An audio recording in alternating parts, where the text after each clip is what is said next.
What is up, guys? It's the Sound Alchemist, joined by Gersh1. And today, on this turbulent day of days, we're ready to answer more questions in another installment of For the Greater.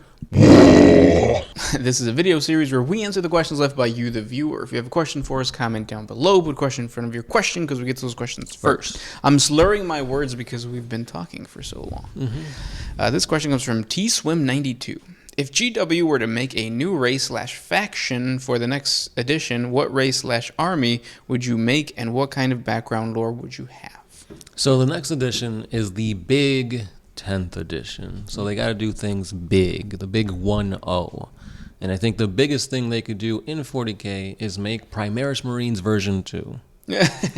Yeah. No, stay away from the Imperium, stay away from humanity. I want something completely like bestial, alien in nature, something that's just like, whoa, like you look at it and it draws your eye. And I'm thinking something like a mixture of like undead, but away from chaos, and aquatic. So like there's a water world that got ravaged, the oceans burned up or like got evaporated, and all the aquatic life forms had to survive by channeling the warp, but not through chaos. And now they're like undead, sea serpents and stuff like that. I like that concept. And yeah, what type of like lore background would you give it?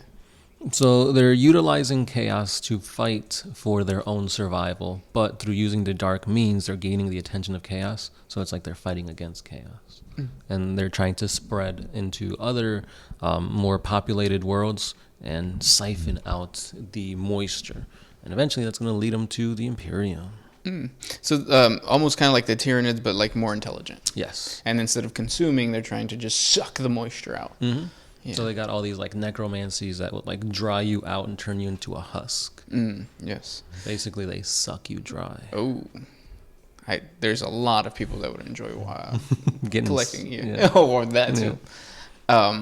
Now, for me, I think I would want a faction that focuses a little bit, because like I feel like if it's gonna be a new faction, it's gonna be connected to the Imperium somehow, and it would be really cool if they just finally made the God Emperor a god and they created an army of the light, where it's not really the undead, like they're not like zombies or anything like that, but they're coming back and they're saints.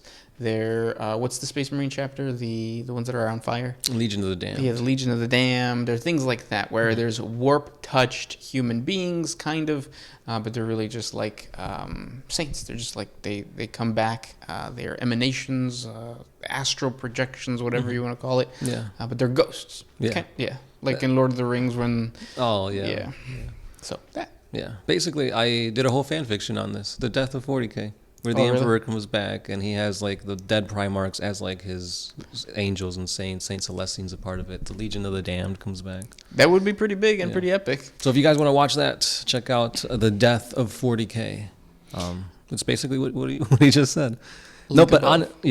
Honestly though, like like they're missing out on the Black Legion. Yeah, they're so awesome. Like you could do awesome crazy conversions with like fire and bone on black armor. Like that would look really badass. Have dreadnoughts with that same aesthetic. Like it'll sell. Yeah, for sure. It's just a matter of time, I guess. But you did make me think about how like it is going to be the 10th edition. So it's going to be the big edition. Like I wonder what GW is going to do. And I have a feeling like it's going to be Primarch or returning Primarch, a bunch of Primarchs. But yeah. Yeah, definitely. Or maybe they don't do anything. They probably won't, yeah. Yeah, because due to COVID back in 2022. Right, everything's getting pushed back to 13th edition. The lucky edition. No, but I honestly think like it's the big 10th edition. They got to do like store anniversary parties and like you said, everybody gets sucked off. Yeah. I'm there. First one in line, last one to leave. Every GW attendant. Oh, welcome in. How can I help you? You gotta buy a pot of paint, though. Yeah, sorry, Larry. But yeah. Next question? Yeah, let's go to the next one. This was by John and Liz Hayes. Who would win in an all-out battle, Khorne or Nurgle? I would love to listen to your views whilst downing an extra cheesy nachos. Extra cheesy nachos sounds good right now. I'm hungry. I didn't eat this morning. Which reminds me, Nurgle would win. I feel like in that situation, Nurgle is like entropy, death, he feels no pain. And he said Khorne, right? Yeah. And Khorne is all about dealing pain, right? Because like he's the god of anger, rage, Blood, fear, skulls. and that creates fear. But how are you going to make something feel fear when they don't feel pain? You know what I mean? So Yeah. Yeah, I could easily see like Khorne berserkers rushing in and like cleaving like rock demons apart, but in doing so they're gonna get covered in like pestilence and then they'll become nergified. Which is kind of funny because I'm trying to think like where in the lore have we seen a situation where Nurgle and Khorne fight, and I don't think there is. Yeah, I don't see that. There's nothing really like big. Yeah. Like that. So yeah, I would give it to Nurgle. Yeah, as much as like a fighter, Khorne and his demons and followers are, like Nurgle just beats it. Yeah. Which leads me to believe maybe Nurgle would come out on top against most. Yeah.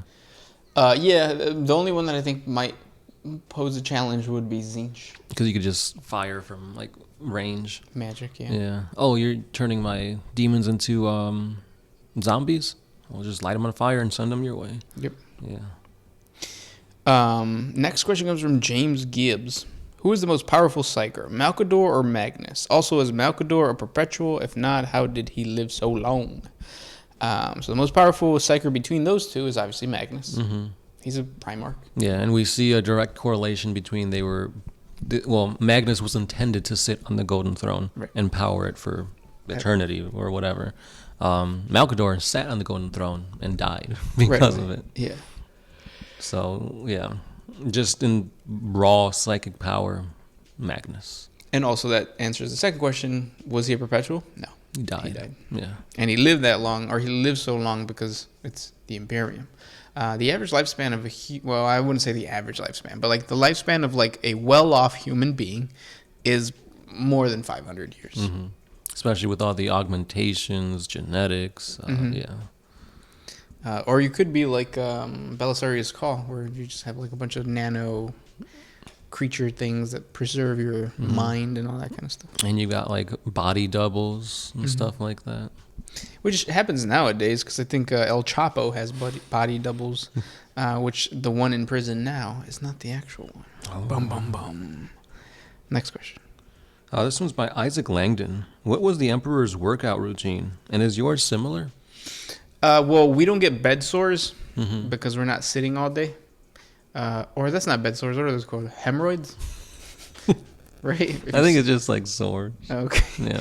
Yeah. Not hemorrhoids. No. Unless you're pushing while you're in bed. I mean, you got to do something. Kegel exercises. A lot of Kegels, a lot of skull crushers. That's what he does, yeah. Is it similar to what we do? No, obviously not. No. All we do is Kegels. Yeah. Next question comes from Brian B. Did you remember to water the plant behind you? It's dead. It's dead. It's gone. That plant is to Nurgle now. This one's by Comrade Connolly. So we know what happens when Kroot eat the Emperor. We know what happens when Kroot eat most wildlife. They degrade. But what happens if Kroot eat other Kroot? Does the pack become more genetically stable or something like that? I think they're banned. Yeah. It's taboo to eat another Kroot because that's going to mess up with like the genes and stuff. I'm assuming something along the same thing of like mad cow disease, something like that. Yeah. But no, I was going to say like if you and your sister like intermingle, incest. Whoa. That's the word. Yeah, okay. That's the word. I didn't mean like you.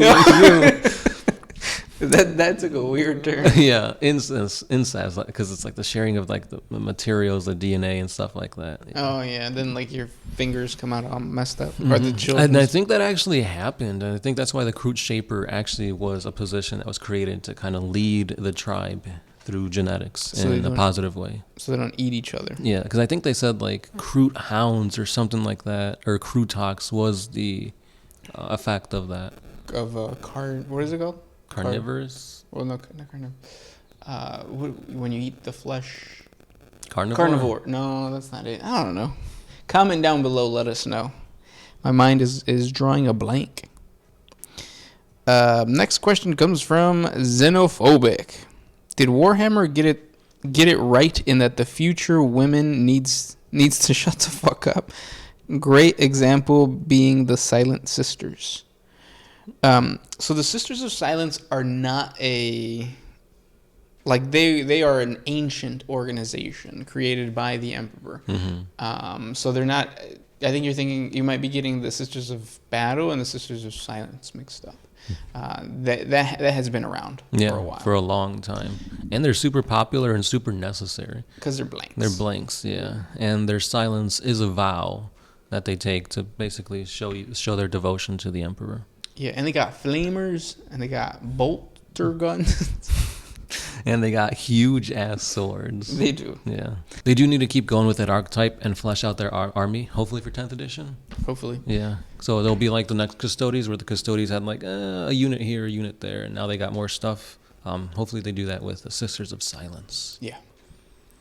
And those were the questions for today. If you guys have more questions for us, please comment down below. Thank you guys so much for hanging out with us, and we will talk tomorrow or next week. Yeah. Enjoy your nachos. This has been the Sound Alchemist. Gershwan. And we are out. Always